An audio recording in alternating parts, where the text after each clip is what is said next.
दुरुस्त करना होता है। ये आपने क्या लिखा है यहाँ पे? क्या लिखा है यहाँ पे? मैं गरीब। दोस्तों आप देख रहे हैं देसी भोजपुरी न्यूज लाइव।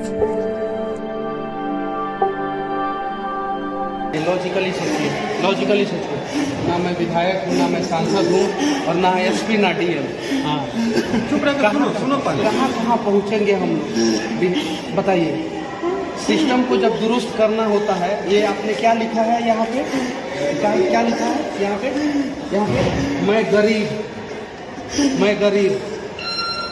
जब हम लोग गरीब लोग हैं, जब हम लोग साधारण लोग हैं, तो कहाँ नहीं सिस्टम बदल रहा है। 90% जनसंख्या है हमारी, लेकिन ये हटाना पड़ेगा ना कि जाति से मैं ये हूँ वो हूँ। बस हमारी जाति सिर्फ गरीब है। जब आप जो है वहाँ से मेरे पास आ सकते हैं, मेरे से आपको उम्मीद है, तो वहाँ के विधायक सांसद से नहीं उम्मीद हो सकती। वो लोग तो मेरे से ज़्यादा अच्छा काम कर सकते हैं। नहीं कोई कर सकता है, जरा आप ही हैं। इनका नंबर ले लिया ना?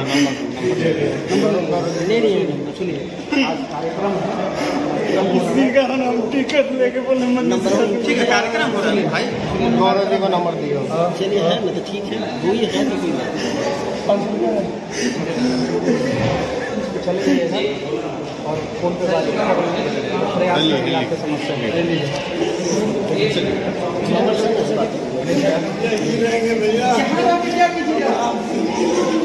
नंबर दे काम होगा निश्चित। 1000 रुपये।